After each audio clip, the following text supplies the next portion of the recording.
ya tabbata Bukhari da Muslim akwai hadisin Khabbab, akwai hadisin Abdurrahman bin Auf wanda ya fi riwayarsa ta fi yawa a Bukhari.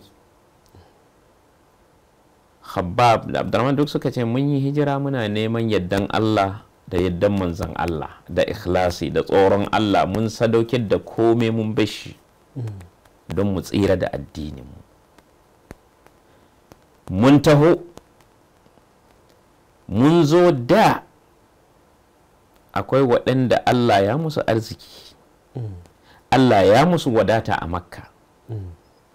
Daga cikinsu akwai Mus'Ab bin Umair wanda ya tabbata a sunan, har yanzu hadisin Ali da na yi kotin ɗazu. Wata ran ce muna majalisi tare da manzon Allah sallallahu alaihi wasallam, sai ya hango Mus'Ab yana tahowa sai ya fashe da kuka. Kace me annaban Allah kake kuka? Yace ya tuna da rayuwar Mus'Ab. Matashi ne a Makka, ba wadda ya kai shi ji da samartakansa wajen saka kaya, wajen shiga na alfarma. Amma yau ga Mus'Ab ba abin da ya mallaka sai ma ya fi guda ɗaya. Wannan bai taɓa sa Mus'Ab ya ji cewa ya yi asara ko yana cikin kaskanci ba.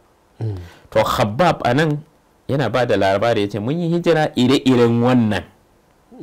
Akwai wanda sun yi gwagwarmaya, mun yi gwagwarmaya da su sun mutu ba su ga kome na fatahin musulunci ba.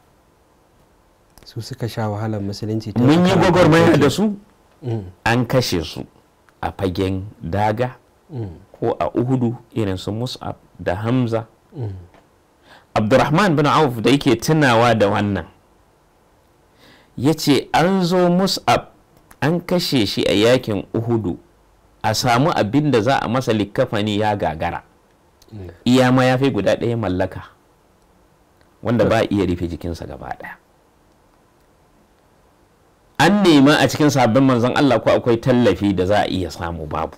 Sai ciyawa aka tattara, aka ja mayafin aka rufe kansa, aka sa ciyawa aka rufe kafansa. Ba a samu wanda za a rufe shi gaba. Ba a samu ba, kuma shi ma iya abin da ya mallaka a rayuwarsa kenan. Abdurrahman bin Auf da ya tuna da rayuwarsa ya fashe da kuka. Abdurrahman yana cikin mawadatan sahabban manzon Allah, multimillionaires ko billionaires za a iya cewa. Ɗansa Ibrahim da yake ba da labarin abin da ya gani tattare da babansa ya ce ya yi azumi ne, ya zo zai sha ruwa ya kasa shan ruwa, ya kasa buɗe baki. Ya ce waɗannan bayin Allah da aka kashe su a wannan yanayi, muna ganin su sun tafi, Allah ya musu tanadin su a can. Mu da muka saura watakila ba mu da rabo a lahira, aka buɗe mana namu a yau. Tare da cewa dukiya fa albarka ne, dukiya fa ana iya sayan aljanna da ita. Cinikin da Allah ya kulla da bayansa mutanen kirki muminai, daga ciki akwai ciniki na dukiya.